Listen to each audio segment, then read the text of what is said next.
ابھی جو Indian hegemony تھی اس سارے ساؤتھ ایشیا میں وہ تو بالکل زیرو ہو گئی ہے. پاکستان دیکھیں, پاکستان ایک ایٹمی قوت ہے, ایٹمی قوت کے ساتھ آپ نہیں پنگا لے سکتے. پاکستان کی فوج ایک بڑی پروفیشنل فوج, ان کی ٹھیک ہے 13 لاکھ فوج ہے, ہماری 6 لاکھ فوج ہے, لیکن بات یہ ہے کہ جو تعداد ہوتی ہے, فردوں کی تعداد ہوتی ہے, افراد کی تعداد. اسلامک ہسٹری میں آپ دیکھیں کہ مسلمانوں کی کیا تعداد تھی حضور صلی اللہ علیہ وسلم کے دور میں جو جنگیں ہوئیں, اور کفار کی کیا تعداد تھی, تعداد کا کتنا فرق تھا, تعداد کا آج بھی فرق ہے. لیکن جذبہ ایمانی جو دیکھیں, جذبے کے بغیر تو آپ کے پاس جو مرضی ہو, جذبے کے بغیر آپ کچھ نہیں کر سکتے.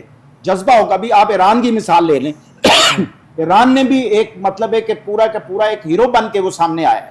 اسرائیل ہے اس طرف امریکہ ہے, سپر پاور ہے, پھر ساتھ جو جتنی مڈل ایسٹ سٹیٹس ہیں ہر ایک میں تقریباً امریکن بیسز ہیں, تو ابھی تک وہ کھڑا ہے. وہ کیوں کھڑا ہے؟ جذبہ ایمانی ہے بیسیکلی. ٹھیک ہو گیا.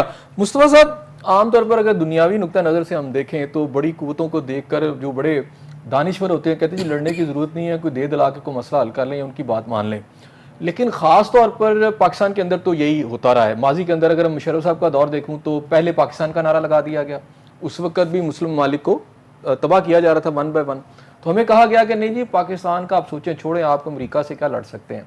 لیکن جب انڈیا کا معاملہ آیا تو یہاں ہمیں جذبہ ایمانی بھی نظر آتا ہے, ہماری فورسز بھی کم ہیں, ان کی تعداد بھی بہت زیادہ ہے, وہ ایک بڑا ملک ہے, اور دنیا کے اندر جو دنیا کی اسٹیبلشمنٹ جس کو میں کہتا ہوں, ایک تو پاکستان کی اسٹیبلشمنٹ ہے, دنیا کی اسٹیبلشمنٹ ہے, دے آر نیکسز جو ہے ان کا اگر میں بات کروں تو وہ اسرائیل ہے, انڈیا ہے, اور ان کو ہیڈ کر رہا ہے امریکہ, باقی سارے اس کے اندر شامل ہیں.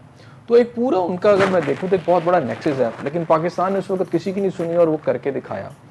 یہ جذبے کا کتنا رول ہے ایران کے معاملے میں؟ یہاں میں بہت سارے دانشوروں کو سنتا ہوں, کہتے ہیں جی وہ کیا لڑے گا کہ آخر امریکہ نے ان کو ختم کر ہی دینا ہے.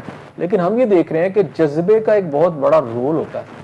جی اس میں تو کوئی شک نہیں ہے کہ یہ جذبہ جو ہوتا ہے وہ جذبہ قومیت بھی ہو سکتا ہے, وہ جذبہ دین بھی ہو سکتا ہے, وہ جذبہ خدا بھی ہو سکتا ہے.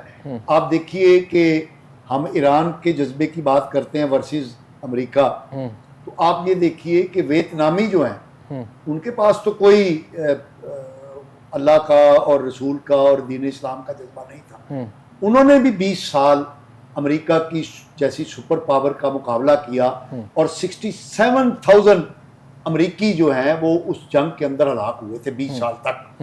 ٹھیک ہے, وہ بھی ایک جذبہ تھا کہ قوم, جب کوئی بھی قوم, کوئی بھی گروہ فیصلہ کر لیتا ہے کہ انہوں نے اپنی آزادی جو ہے اس کو برقرار رکھنا ہے, تو پھر دنیا کی کوئی طاقت اس کو شکست نہیں دے سکتی ہے.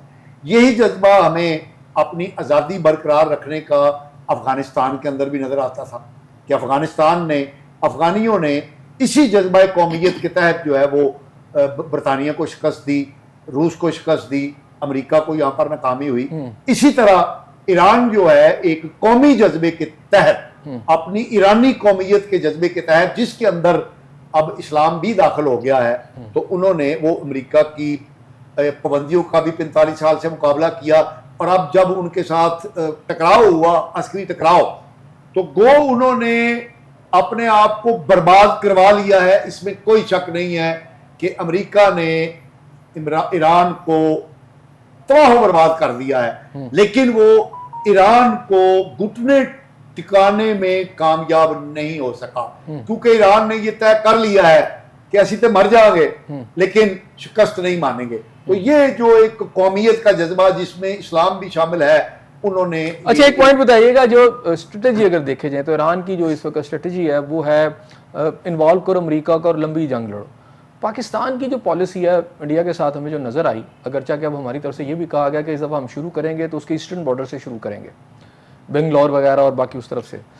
تو پاکستان کی جو آپ کو اسٹریٹجی نظر آتی ہے اگر انڈیا کے ساتھ جنگ ہوتی ہے, ہماری یہ ہے کہ ہم اس کو انٹینگل کریں گے لانگ ٹائم تک کے لیے, کہ یا پھر ہماری ایک پالیسی ہے کہ بھائی شارٹ امپیریل قسم کی, بس فوری.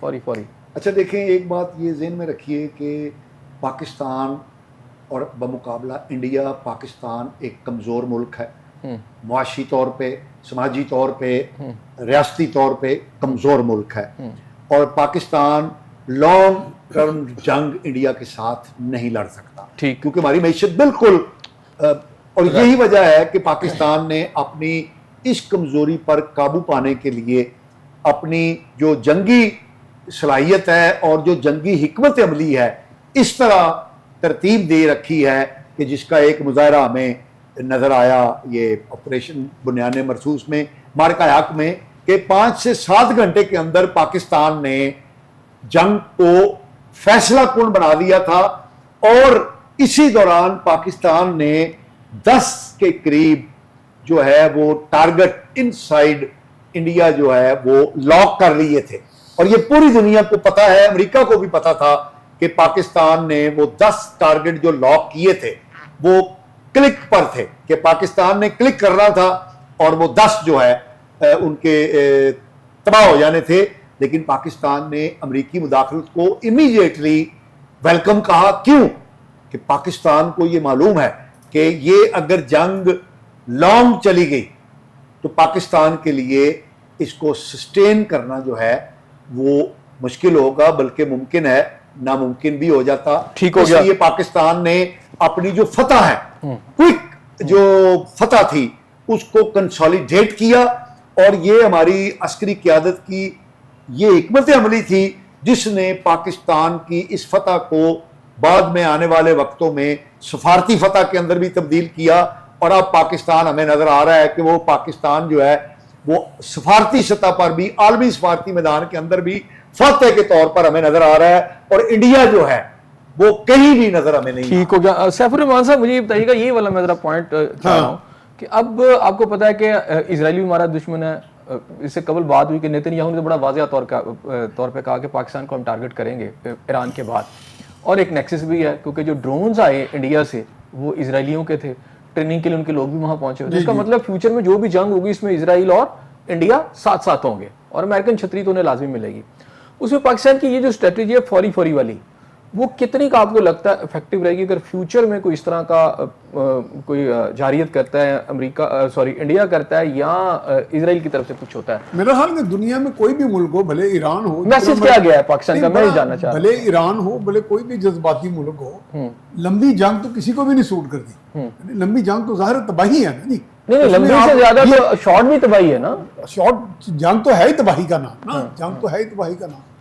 آپ دیکھیں کہ ہمارا جب ابھی نندن والا واقعہ ہوا تھا اس آپریشن کا نام ہی سوئفٹ تھا, یعنی کہ سوئفٹ ریٹارڈ, فوری رد عمل, یعنی مختصر اور فوری.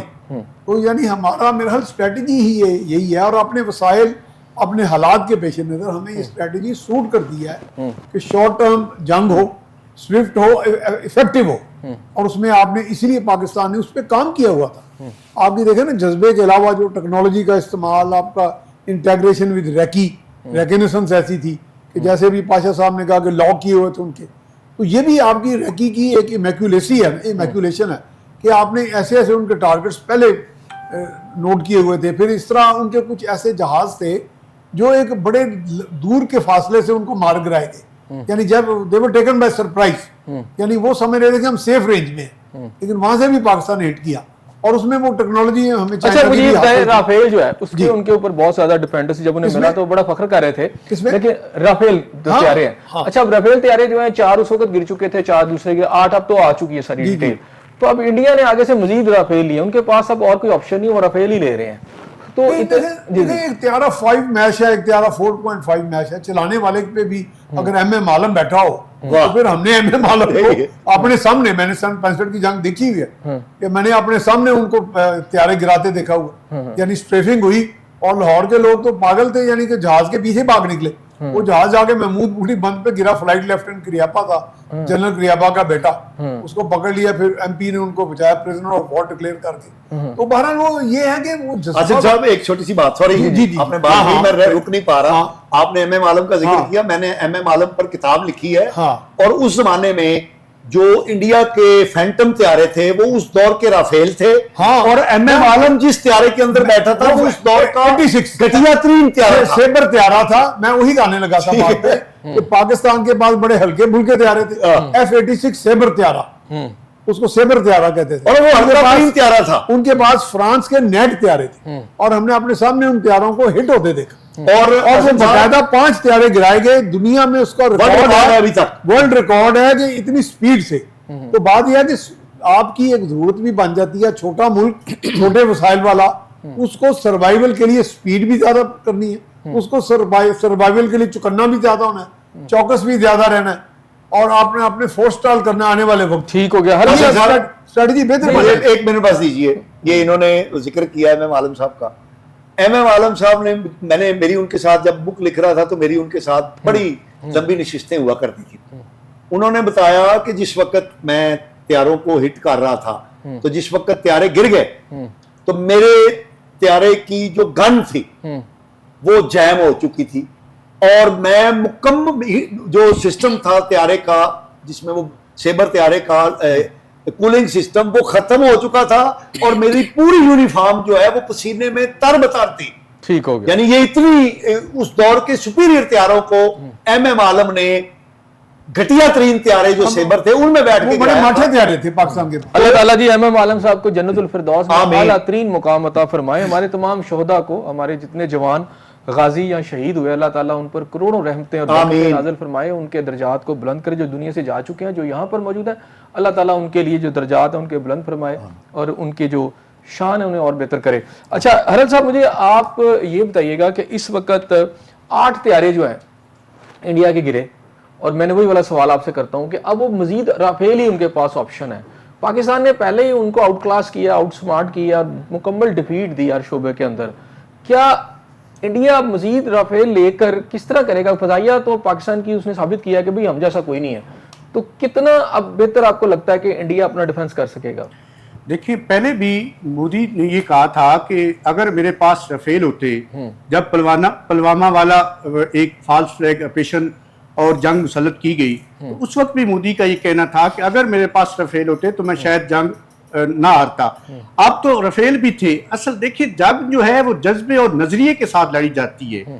اگر جذبے کے ساتھ نظریہ نہیں جڑا ہوا تو پھر جنگ, وہ جذبہ نہیں رہتا اور جنگ نہیں جیتی جاتی. اسی طرح یہ چونکہ ہم نے ہمیشہ سے ڈیفینسو پالیسی رکھی ہے, پاکستان نے اپنا دفاع میں ہمیشہ کیا ہے, اور ایٹمی طاقت ہے. ایٹمی طاقت کا کام صرف دفاع کرنا نہیں ہوتا بلکہ ڈیٹرس کے لیے بھی ہوتی ہے ایٹمی طاقت, کہ آپ نے ڈیٹرس کرنی ہوتی ہے. ڈیٹرس کتنی کریٹ کرنی ہے, ٹھیک. اور وہی پاکستان نے کیا, اور ہماری جو ایئر فورس ہے وہ بڑی پروفیشنل فوج ہے.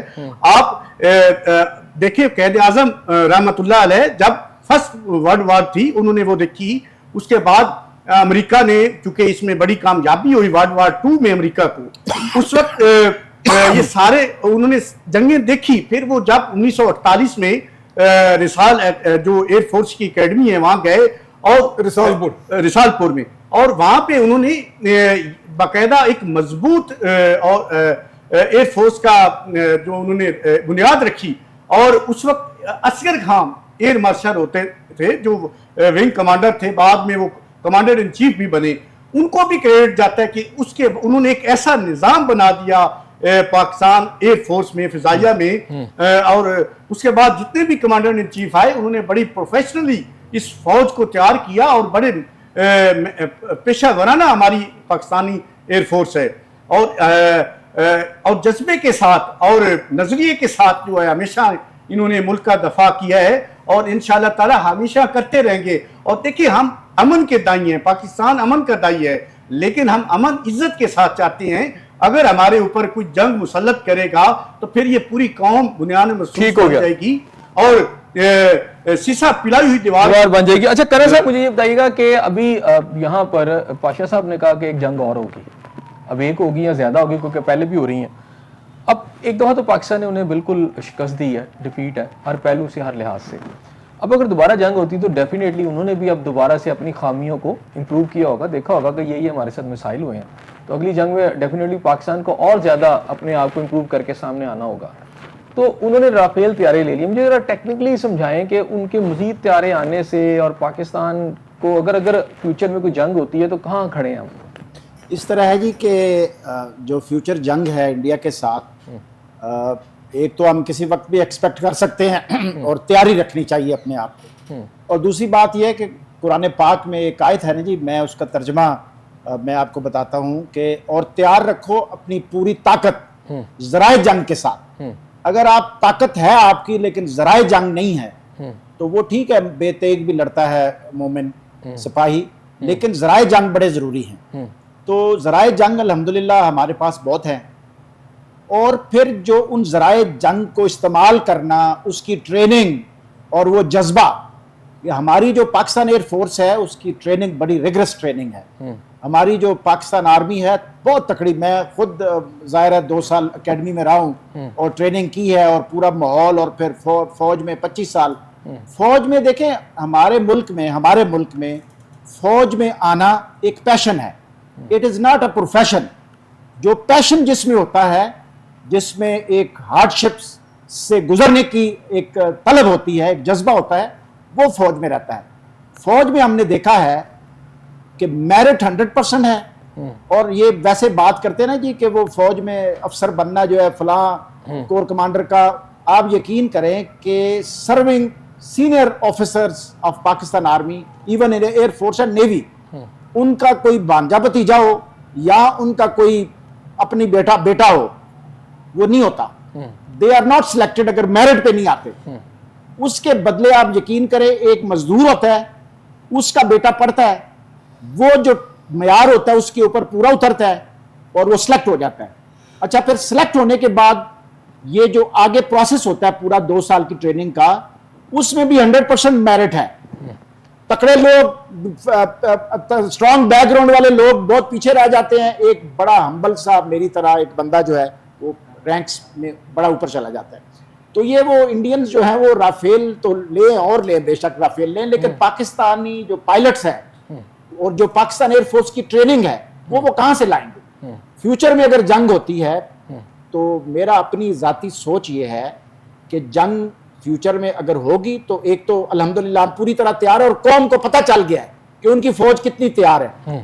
تو کشمیر جو ہے، میری اپنی ذاتی یہ سوچ ہے کہ لڑائی اگر ہوگی تو کشمیر کے اوپر لڑائی ہوگی، اور کشمیر کو ہر صورت میں کشمیری بھائیوں کو ہم نے انڈین جو تسلط ہے، جو ان کی وہاں پہ پالیسیز ہیں، جو ہمارے بھائیوں کے اوپر، بہنوں کے اوپر، بیٹیوں کے اوپر وہاں پہ ظلم ہو رہا ہے، اس کے اوپر جنگ ہوگی اگر ہوگی، بلکہ میں کہتا ہوں ہونی چاہیے. اچھا ایک بات کرنا سا میں چاہ رہا ہوں، ٹیکنیکلی ذرا مجھے بتائیے گا، ایران وار کے اندر ہم نے یہ دیکھا، اس سے پہلے کہا جا رہا تھا کہ سپریورٹی جو ہے وہ فضائیہ کی ہوتی ہے. جس ملک کے پاس ہے، جیسے امریکن کے پاس پہلے ہی سمجھا جاتا ہے عراق کی جو وار ہوئی افغانستان کی، کہ ان کے پاس ان کی جو فضائیہ بڑی سٹرونگ ہے.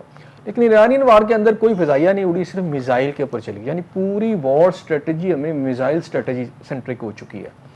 تو اس میں پاکستان کے لیے اگر فیوچر میں جنگ ہوتی ہے تو آپ پاکستان کی فضائیہ تو ٹھیک ہے وہ ہے اور ہم نے ایک رول بھی پلے کیا ہے، اس میں میزائل وار کو کس طرح دیکھ رہے ہیں؟ آپ کو نہیں لگتا کہ اس میں اب فضائیہ کا وہ والا کردار شاید تھوڑا سا پیچھے چلا گیا ہے، میزائل آگے آ گئے ہیں؟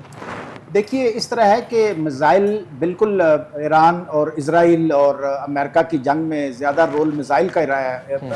جو ایران کی ایئر فورس ہے وہ نہ ہونے کے برابر ہے، اس میں کوئی شک نہیں ہے. امریکن کو ایئر سپریورٹی ہے، انہوں نے ایران کا صرف ایک طیارہ اڑا جس پہ ایران کو، جو امریکہ کو حیران کیا، وہ جو کویت میں انہوں نے اٹیکس کیے ہیں، وہ ایک طیارہ جو تھا جو سمجھ رہے تھے ان کی فضائیہ نہیں ہے، اور وہ ایران کا اپنا بنایا ہوا ایک طیارہ ہے جس کے اوپر انہوں نے اٹیک کیا. بس انہوں نے ڈرون میں اور میزائل ٹیکنالوجی میں بڑی انہوں نے تیاری کی ہے، ان کی بڑی پریپریشن ہے، اور ان کے اتنے انڈر گراؤنڈ جو ہے یہ سارا سسٹم انہوں نے بنایا ہوا ہے over the period of time کہ وہ اس کو ڈیٹیکٹ نہیں کر سکے. اور ڈیفینیٹلی جو آنے والی جنگ ہے وہ جو ہے وہ میزائلوں کی جنگ ہے.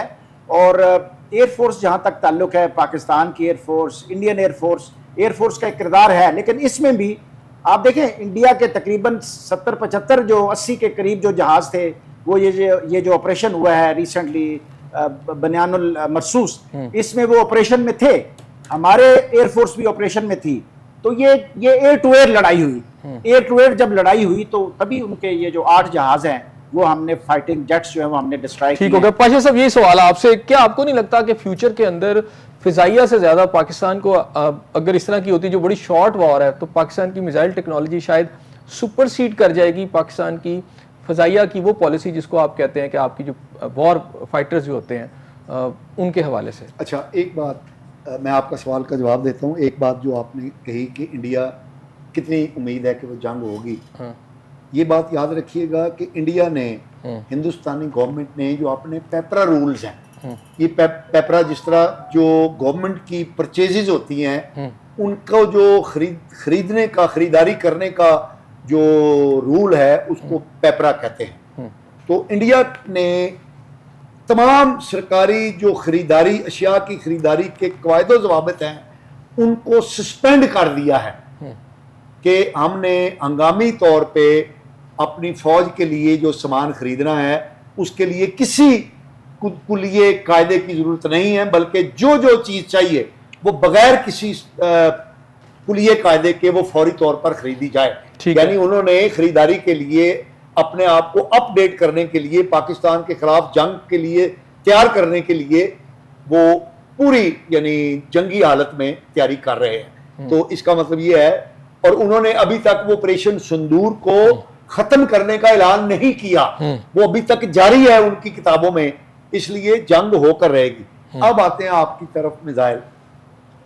دیکھیں یہ جو ایران نے جو میزائل اور ڈرونز کا استعمال کر کے جو ایک جنگ کے اندر ایک نئی جہت اس کی نئی جہت اس کو متعارف کی ہے، یہ اس میں کوئی شک نہیں ہے کہ یہ ایک نئی ڈائمنشن ہے وار کی.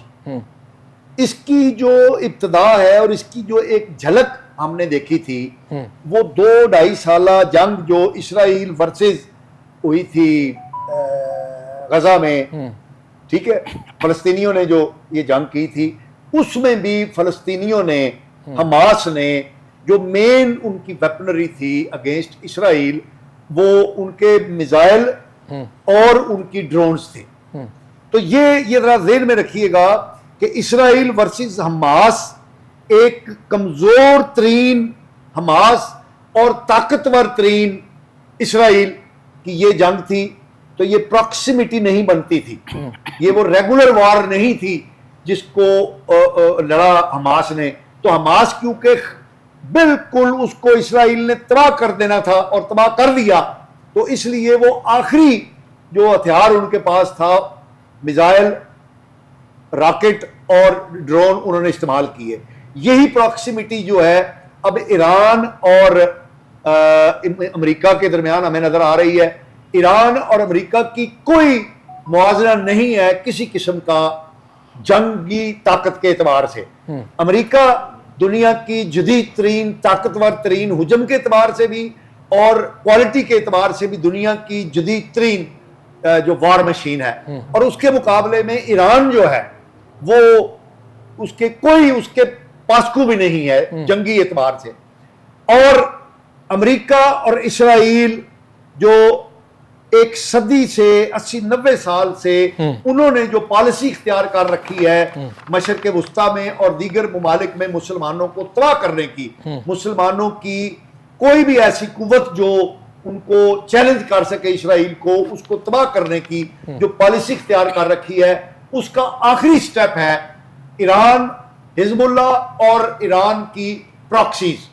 تو یہ ان کو ختم کیے بغیر، مکمل طور پہ ان کی جو ملٹری مسل ہے، ان کی جو جنگی طاقت ہے، اس کو ختم کیے بغیر امریکہ اور اسرائیل یہ جنگ بند نہیں کریں گے. اچھا، اور مجھے اس میں کوئی شک نہیں ہے کہ ایران نے بہت بہادری کا مظاہرہ کیا ہے، لیکن ایران الٹیمیٹلی یہ جنگ ہرگز جیت نہیں سکتا، اور یہ ایران کی تباہی پر یہ سارا معاملہ چلے. اگر وہ جیت نہیں سکتا تو پھر اگلی باری تو پاکستان کی ہے نا، ظاہری بات ہے. اگر وہ تباہ ہو جاتا ہے تو پھر مسلم امہ کے اندر ایک ہی ملک رہ جاتا ہے، اٹامک پاور پاکستان ہے.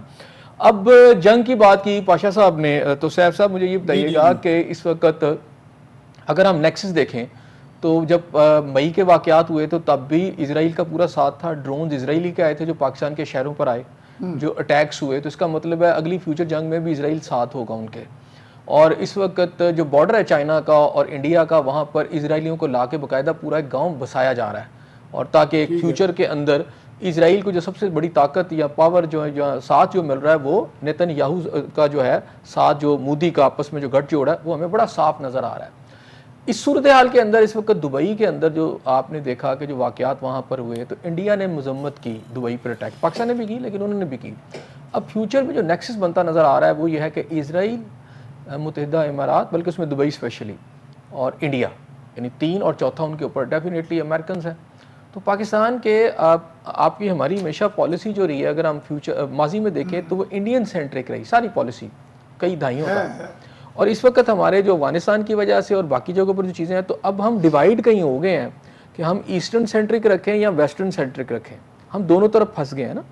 تو پاکستان نے ایک رول تو ضرور پلے کیا ہے کہ اس وقت سعودی عرب کے اندر بالکل ٹاپ پر وہ جو پاکستان کے طیارے جا کے رکے ہیں وہ طائف سے آگے قریب ہی یعنی انڈین اسرائیلی بارڈر کے قریب چلے گئے ہیں ہم لوگ. تو اس فیوچر کو کیا بنتا آپ دیکھ رہے ہیں؟ پاکستان, سعودی عرب, ٹھیک ہے, اور اس میں ٹرکی بھی شامل ہے کیونکہ ڈرون ٹیکنالوجی ٹرکی دے رہا ہے ہمیں اس وقت ساری. تو یہ جو ہمارا ایک ہے نیکسس اور دوسرا ان کا جو نیکسس ہے اس کو فیوچر کے اندر نیکسس سے فائٹ کیا جا سکتا ہے نا. ٹھیک ہے, ویسے دنیا تو لائک مائنڈیڈ اور ان لائک مائنڈیڈ گروہوں میں تقسیم ہے جیسے, لیکن اس میں بہرحال ہم تو دبئی کو آڈ کنٹری آؤٹ سمجھتے ہیں, لیکن دبئی بھی ان کی لائک مائنڈیڈ کنٹری تو رہی ہے. 5-6 سال اسرائیلیوں کو انہوں نے نیشنلٹی دی ہے اور بہت اچھا سے لائک مائنڈیڈ کنٹری بالکل وہ ایک لائک مائنڈیڈ کنٹریز کا ایک گروپ ہے. اسرائیل ہوا, جیسے ہم ہنود و یہود یہ اکثر کہہ دیتے ہیں, ہم تو یہ تاریخی ریفرنس دیتے ہیں جو 1400 سال پرانا ہے. تو کہنے کا مقصد ہے کہ جی ہنود و یہود کا تو نیکسس پہلے ہی موجود ہے. یعنی اگر دبئی کے اندر انڈین نے اپنی جیسے بندر عباس میں ایران کے ساتھ ان کا تعلق بنا تھا اور وہ ساری ان کی انفلوئنس آ گیا تھا, اگر دبئی کے اندر بھی وہ اپنی بنا لیتے ہیں, کوئی بیس بنا لیتے ہیں, انڈین فوجی وہاں جا کے فیوچر میں اتر جاتے ہیں, تو پاکستان کے لیے کس طرح کے چیلنجز کا پھر سامنا ہوگا؟ Pakistan has to remain alert. اور میرا خیال ہے افغانستان بھی آپ کے سامنے ہے نا, ہمارے ساتھ ہمارے اوپر جو چیلنجز ہیں from all directions, in challenges کے لیے ہی ہمیں تیاری کرنی ہے نا بنیادی طور پہ. اور اسی میں اگر آپ نیکسس بھی بنا دیتے ہیں تو ملٹری الائنس میں چلے جاتے ہیں تو وہ بھی ایک طرح کا توڑ ہی ہے نا جی اس طرح کے نیکسس کا. ادروائز تو اگر آپ گھبرا جائیں کہ جی ہمارے ارد گرد تو یہ بھی آ گیا, یہ بھی طوفان آ گیا, یہ بھی آ گیا, تو اس میں اچھی اسٹریٹجی تو یہی ہے کہ آپ نیکسس بنائیں لائک آپ کا ملٹری بیک ٹو ہے. ویسے بھی آپ نے چونکہ ایران کی ٹیکنالوجی پہ بھی بات کی, تو روس کا اور ایران کا 20 سالہ کمپریہنسو اسٹریٹجک پارٹنرشپ ہے, اور اس کے تحت آپ کو حیران ہوں گے کہ ایران نے باقاعدہ ڈرونز بنا کے روس کو دیے ہوئے, کامبیٹ ڈرونز, اور وہ میرا استعمال بھی شاید یوکرین میں ہوئے. ابھی وہ میں ریسرچ کر رہا تھا کہ یوکرین میں ہوئے کہ نہیں, اور وہ اس کے نتیجے میں اس کو میزائل بیٹریز بھی دیتا ہے یعنی رشیا, اور یہ ایک باقاعدہ پیکٹ ان کا چل رہا ہے. تو یہ ہے کہ اب دنیا میں چونکہ نیکسس بن رہے ہیں اور نیکسس پہلے بھی بنتے رہے, تو یہ میرا خیال پاکستان کا اسی چیز کو فورس ہی کرتے ہوئے جو سعودیہ کے ساتھ ملٹری پیکٹ ہوا, ملٹری پیکٹ تو از اے ڈفرنٹ تھنگ, یعنی کمپریہنسو اسٹریٹجک پارٹنرشپ سے بھی اوپر ہوتا ہے. اس میں تو جیسے کہا گیا نا کہ اگر سعودیہ پہ اٹیک آتا ہے تو پاکستان سمجھے گا کہ ہم پہ ہے, اور اگر پاکستان پہ آتا ہے تو سعودیہ سمجھے گا. اب اس کے کئی اس کی امپلیکیشنز ہیں, یعنی یہ نہیں ہے کہ فوری طور پہ ایک جگہ پہ اٹیک ہے تو سعودیہ ایک دم ریئیکٹ کر لے گا, لیکن بہرحال اس پیکٹ کی اپنی ایک ورتھ تو ہے, ایک اسٹرینتھ ہے, اور وہ ساتھ ایک سگنلنگ بھی ہوتی ہے نا. آپ سگنل بھی دے رہے ہیں کہ جیسے بھی آپ نے کہا طائف کے قریب اسرائیل بارڈر کے قریب جا کے ہمارے جہاز بیٹھ گئے ہیں, جیسے بعض کا تھا ملٹری ڈرلز کرتے ہیں, ملٹری ایکسرسائز کرتے ہیں, بعض کا تھا آپ کئی پریڈ ایسی کرتے ہیں جس میں اب آپ اپنے سب مہلک ہتھیار جو ان کی نمائش کرتے ہیں. یہ بھی سگنل ہوتے ہیں, you are sending the signals across the frontiers. آپ سگنل دے رہے ہیں اپنے ایڈورسریز کو کہ بھائی ہم تیار ہیں, ہمارے پاس یہ ہے. ادروائز ایک تو چیز ہے جو آپ پریڈ کے ذریعے دکھا رہے ہوتے ہیں, ایک چیز ہے جو آپ کے پاس موجود ہوتی ہے جس کی ریکی آپ کے دشمن کے پاس ہوتی ہے. ٹھیک ہو گیا, پریپیئرنس اور نیکسس. ہر صاحب 71 کی جو وار ہوئی ہے, 65 میں تو ہم فتح یاب ہوئے, لیکن 71 کے اندر جو کچھ ہوا اس کو انڈیا جو ہے بہت عرصے تک اس کو سیلیبریٹ بھی وہ کرتے رہے ہیں پاکستان کے خلاف. جب کوئی بھی 71 کا جب وہ دن آتا ہے تو وہاں پر وہ جو جتنی بھی کمپین کرتے ہیں وہ سب کے سامنے ہے. اب ظاہری بات ہے وہ ایک دکھ کی بات ہے, قوم اس کو ہر سال جو ہے فیس بھی کرتی تھی, باتیں بھی ہوتی تھی, لیکن یہ جو 9 مئی کے واقعات ہیں یا 8 مئی کے جو واقعات ہیں اس میں پاکستان کو آپ نہیں لگتا کہ وہ جتنا کچھ تھا اس کا ازالہ پاکستان کا ہو گیا ہے, اور پاکستانی قوم یا پاکستان کے جو ادارے ہیں اب مینٹلی یا نفسیاتی طور پر ان سے ذرا سپر فیل کرتے ہیں؟ دیکھیے پاکستان اس وقت پوری دنیا میں امن کی پہچان بن چکا ہے, اور اس کے برعکس اگر آپ بھارت کو دیکھیں تو وہ ایک سورس بن چکا ہے کہ یہ پوری دنیا میں دہشت گردی کا سورس ہے, یہ جنگی جنون کا سورس ہے, اور اس وقت پوری دنیا میں تنہائی کا شکار ہے. آپ نے دیکھا کہ اس وقت پوری دنیا میں پاکستان ایک پیس میکر کے طور پہ ابھرا ہے, اور